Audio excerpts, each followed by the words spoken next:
Have you ever felt trapped in a cycle that you just can't seem to break? I know I have. For years, I was caught in the destructive pattern with pornography that left me feeling ashamed, guilty, and completely powerless to change. But here's what I discovered during my journey to freedom. The key isn't just stopping, it's understanding exactly what happens during a porn reboot and how to handle the challenges that come with that. In this video, I'm going to walk you through exactly what happens during a porn reboot, the brain chemistry changes, the withdrawal symptoms, and most importantly, the proven strategies that actually work to break free. I've helped hundreds of men through this process in my recovery program, and we're going to share the exact framework we use to get through the toughest parts of recovery. Before we dive in, I want you to know something. If you're struggling with this, you're not alone. I've been exactly where you are. When I was first exposed to pornography at a young age, I had no idea it would become such a powerful force in my life. Every time I used it, I felt this intense rush followed by overwhelming shame and guilt. It became my go-to coping mechanism for stress, anxiety, and life's changes.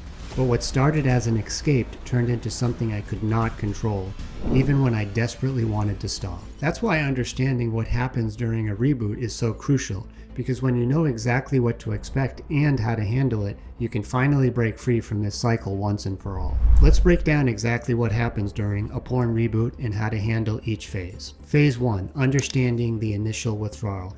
Days usually 1 through 14. The first thing that you need to know is that a porn reboot isn't just about stopping, it's about allowing your brain chemistry to reset and normalize. Think of it like this. When you've been consistently flooding your brain with intense doses of dopamine through pornography, your brain's reward system gets thrown completely out of balance. It's like constantly eating spicy food. Eventually, regular food doesn't taste like anything anymore. During these first 2 weeks, you're likely to experience what we call withdrawal symptoms. Just like with any addiction, your brain chemistry is getting used to the regular hits of pleasure chemicals, and when you stop suddenly, it protests. You might feel intense urges and cravings, anxiety or restlessness, mood swings, difficulty sleeping, low energy, or motivation. This is completely normal, but here's what most people get wrong. They try to white knuckle through these symptoms alone. That's like trying to climb Mount Everest without a guide or proper equipment. It's possible, but why make it harder than it needs to be? Phase 2, the underlying issues resurface. Weeks 2 through 8. Here's where things get really interesting, and this is something that caught me completely off guard in my own recovery. As the initial withdrawal symptoms start to fade, you begin to face all the emotions and issues that pornography was helping you avoid or to deal with. This is exactly where many people relapse, not because of the physical urges, but because they suddenly are dealing with unprocessed emotions, past trauma or pain, relationship issues, self-esteem challenges, stress and anxiety, without their usual coping mechanism. This is exactly why I believe that having a structured program and support system is crucial. In my program, we specifically focus on addressing these underlying issues, because here's the truth, porn isn't the problem, it's actually the solution to the other problem, the life problem, or the sober problem. It's the way of coping with life's issues. And then phase 3, rewiring process, days 60 through 90. During this phase, something remarkable starts to happen. Your brain begins to rewire itself. The neural pathways that were strengthened by porn use start to weaken, and new healthier pathways begin to form. But here's what makes this phase tricky. 1, the flatline period.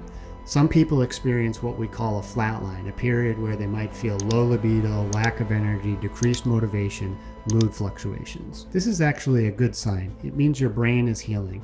Think of it like renovating a house. Sometimes things need to look worse before they can look better. Then there is 2, building new coping mechanisms. This is where real transformation happens. Instead of turning to porn when you're stressed, anxious, or lonely, you learn to process emotions in a healthy way, build genuine connections, develop new stress management techniques, and create healthy routines and habits. If you're finding yourself struggling with these challenges, I want you to know that you don't have to do it alone. In my recovery program, we provide structure, support, and guidance you need not just to stop porn use, but to actually heal the underlying issues and create lasting change.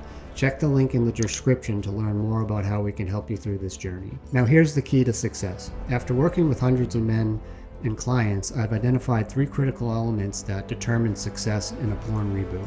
1, community supports. Isolation feeds addiction, but connection feeds recovery. Having a community of people who understand what you're going through and can offer support makes a massive difference. This is why trying to quit porn alone rarely works long term. 2. Professional guidance. Having someone who understands the recovery process and can help you navigate the challenges is crucial. It's like having a map and a guide through unfamiliar territory. 3. Addressing root causes. This is perhaps the most important element. If you don't address why you turned to porn in the first place, you're likely either to relapse or to substitute another unhealthy behavior. Here's what I want you to remember. A porn reboot isn't just about stopping behavior, it's about transforming your life. When you approach it with the right understanding and support, you're not just breaking free from porn, you're building a foundation for a healthier, more fulfilling life. The challenges you'll face during a reboot are real, but they are also temporary. Each day you stay committed to the journey, your brain is healing, your true self is emerging, and you're building the skills and strength to handle life's challenges in a healthy way. If you're ready to take the next step but feel overwhelmed, remember you don't have to do this alone. The hardest part is often making the decision to start and to get help. Whether you choose to work with us in our program or find support elsewhere, the most important thing is to take the first step towards change. Watch our other videos where we'll dive deeper into specific strategies and tools you can use to handle urges and cravings during your reboot. Because understanding what to expect is just the first step. Knowing exactly how to handle these challenges is what will lead you to success. And if you're interested in working with us to overcome this addiction, schedule a free consultation in the link below.